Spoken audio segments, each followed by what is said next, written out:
what's up YouTube? I'm Caleb Jones, back at it again with another video. Today's video is, we're gonna talk about how much money professional skateboarders make and amateur skateboarders. So, hopefully y'all like this video. Feel free to comment, subscribe, and like, and make sure you smash that like button. Okay, let's go. Alrighty, what's up my YouTube fans and subscribers? I've been getting a lot of questions, like a lot of kids have been sending me direct messages on Instagram asking me like, hey, how much money do I make and do I have any idea on how much money professional skateboarders make? Yes, I do. So let's get into this video and I'm gonna give y'all some little bit of tips and a little bit of information that might help you along your path to becoming an amateur skateboarder or a professional skateboarder. I'm gonna give you some tips that I personally know about the skateboard industry. So hopefully y'all enjoy this. So yeah, let's get into this. Alrighty, so let's get into this video. Pretty much, if you're a professional skateboarder nowadays, like a top professional skateboarder like Naja, P-Rod, Sean Moto, Mikey Taylor, anybody else that you know that's like on top of their game at skateboarding, they are making pretty good money. A lot of them are making way more than $100,000 a year, which 100 grand a year is really good money, especially living out here on the East Coast where I live at. I'm sure if y'all see my videos and my Instagram posts and stuff like that, like I am very fortunate to have a very nice house. I don't know if y'all can see my house right now, like you see the background of one of my walls, and I'll show you like a little bit more details of my house throughout this video. But I have a pretty nice house and I'm very blessed to have that. I think my house is like 1,900 square feet. My mortgage is like $600 a month, okay? Think about that, $600 a month for a mortgage on a house that's 1,900 square feet. When I was in California 2 weeks ago, I was looking at some houses and apartments and stuff while I was out there skating as well. And the property value of houses in California is insane. That's all I'm saying. It's crazy. A house the size of my house right now in California would cost you about $1 million. So you think about that, $1 million. Do you know what you could do with $1 million? You do a lot with $1 million. But in California, $1 million is nothing, which is so crazy to say, like it's really nothing. The average rent for a decent apartment is like $2,800 to $3,000 a month. That's for renting an apartment. Probably like a 1 bedroom or 2 bedroom if you're lucky. And that's like in downtown LA or around LA. You can move to the outskirts of California. I think I was looking at this place called like Palmdale, and they have some houses for like $300,000 that were really nice houses and stuff like that. So that's something I'm looking at in the future. Like if I move out there, maybe move an hour from LA. I don't know yet, I'm not 100% sure. I'm in the process of working on a skateboard app right now, which if my skateboard app takes off, I will be fortunate enough to have enough money to be able to do what I want to, quit my job, just focus on YouTube 24/7, and just keep skating and having fun, and focus on essential board code. That's the dream I have right now. But like I said, professional skateboarders, the average professional skateboarder makes about a little bit over $10,000 a month. That's off their shoe sponsor. Skateboard companies don't really pay that much. They pay like maybe like $2,000 a month, $3,000 a month. I know DGK at one time was paying Keelan Dad like $10,000 a month, but he wanted more than that, so that's why they had to let him go. If you're somebody like P-Rod, then yeah, he owns Primitive Skateboards. His paychecks just coming in are probably, I don't even know what his paychecks are. I know they're crazy. But the average skateboarder you see, like Zion Wright is an amateur skateboarder, Tyson Peterson, like Jamie Foy, shout out to Jamie Foy, he just turned pro. Jamie Foy's probably making about $2,000 or $3,000 a month off Death Wish. And for Diamond Footwear, Diamond has a lot of money, so they're probably cutting him a check probably like $4,000 to $5,000 a month, if he's lucky. I know that dude Diego Najera that rides for Primitive Skateboards, I found this out when I was in California. Adidas wanted him so bad that they offered to pay him $10,000 a month. Okay, they're not doing that for everybody. He's just a special skateboarder and he's really good and they wanted it, and $10,000 a month is nothing to Adidas. Forecasting recession yet. Plenty of other forecasters are. It was like I needed to go into a meeting about my footage, like some footage meeting thing. And the camera was all set up with the laptop, the little hard drive thing, chilling like they're all editing something. Next thing I know, I turned right, the whole wall of my boards. And no way, this shit, they already got all these things all up on the wall. Like I'm like already tripping, like dude, there's no way. Like,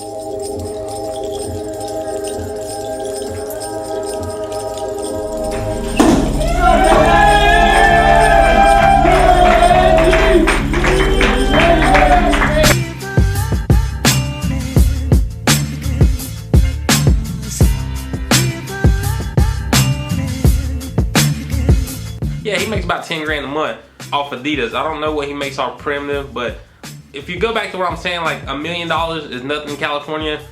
If Diego and the Harris makes $10,000 a month riding for Adidas, okay? He has like a nice crib or a nice apartment. So think about it, his rent's like $3 grand a month, okay?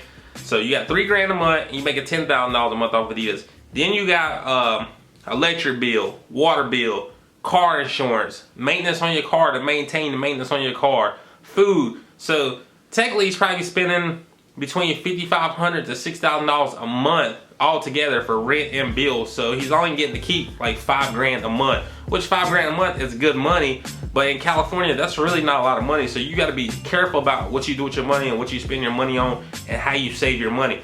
And what I wanna tell y'all is like, you know, the best thing I learned throughout my years of just skateboarding and having fun, and yes, having sponsors who back you, and I actually get paid from a couple of my sponsors. I don't make the kind of money they make, which is crazy. I make, you know, a few $100s every month, which a few $100s is nice because it's like free money, but really it's not free money. You're actually working for it, you're skating for it, you put in the work on social media and all that good things, and, you know, promoting the brand. So, I mean, a few $100s a month is cool.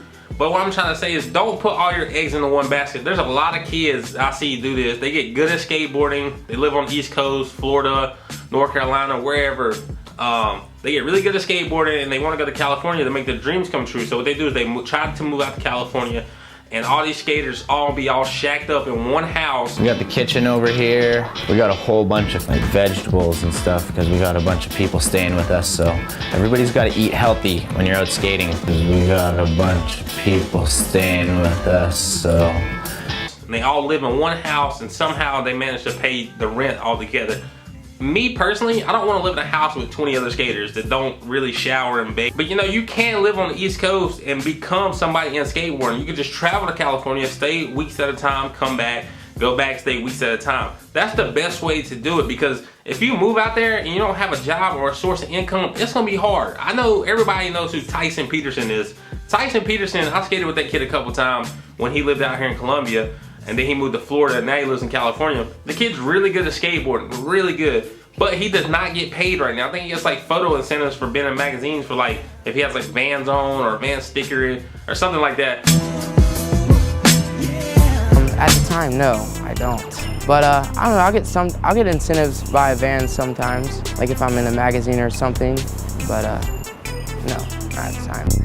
Yeah, I get paid. I don't care about getting paid a bunch of money, but life isn't free, so I just like to be able to get through life and not have to worry about the next bill or whatever. But definitely it's nice to just be able to skate and not have to worry about going and work some 9-to-5 job. But I'm sure the money is not like that crazy amount of money. So like all these dudes live in a house together and somehow they're paying rent.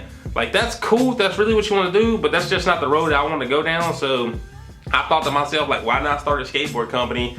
Why not start doing YouTube videos and just really put myself out there to the world so people can see what kind of person I am and doing the things I'm doing and just having fun with skating. Like, it's a blessing to have my own company. I got that going, so right now I'm focused on my company, trying to get it off the ground. I got this app coming out here in a couple months. I do filming real estate videos for people, for homes and stuff like that. I'm sure you've seen some of the videos on YouTube, taking pictures of people's houses for them. Like, you gotta have more than one hustle is what I'm saying. Like, if you wanna skate 24/7, all means go for it. That's awesome. But one thing I can say, if you skate 24/7 and you live in a house full of people with no job, you're gonna be broke. But me, I live in a house with me and my girl. I actually go to work every day. I work at UPS. I got my own skateboard company. I detail cars, I do real estate. Like I said, I do a little bit of everything. And this is what, it pays off. Look at this. These are all hundreds. Let me just show you this. These are all $100 bills. This comes from real estate and going to work every day.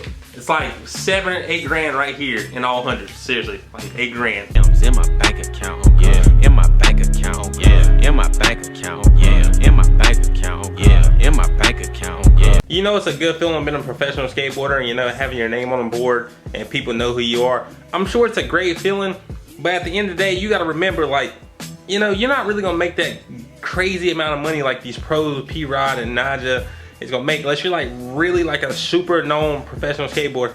And there's a lot of people that don't like Revive skateboards or like Andy Strauss, and they feel like, oh, well, these dudes shouldn't be pro for this company. I mean, everybody has their opinion, but you gotta think about it. Like, Andy Strauss and all these people who are on his team that have successful YouTube channels and stuff like that, these dudes are making more money off YouTube than professional skateboarders are making. You hear them talk about it on the 9 Club a lot, about like Revive and stuff like that, and how other people that create like YouTube vlogs and random YouTube videos are getting more views than like Shane O'Neill and Pete Rod on YouTube. Because you gotta think about it, skateboarding is really big. Skateboarding is worldwide, but skateboarding only reaches a certain audience. Vlogs, pranks, funny videos. Everybody likes pranks. Everybody likes funny videos. So you reach a whole nother audience. Same thing with vlogs and stuff like that. So it's just something you should look into if you become, if you're trying to follow that path to become a professional skateboarder. You know, like it's a long road and it's really hard to get there. So, you know, try to do like another outlet. Start making YouTube videos along the way, showing people like your progression from when you first started skateboarding to you getting sponsored, to you turning AM, skating contests, and going pro.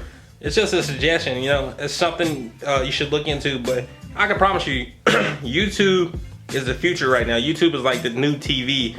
Everybody's getting into YouTube because it's fun, it's cool to make videos, it's cool to get an audience, fans, people who support you, and you can make good money doing it. So it's just something to think about. So think about it. So the only thing I'm trying to say to you is if you want to become a professional skateboarder, go for it, but always have more than one hustle. Always try to have more than one income, because it's really going to help you with actually taking a path to become a professional skateboarder. Just keep grinding, stay on the right path, keep hustling. That's all you really got to do, and just stay focused and remain humble. Hopefully these tips help you.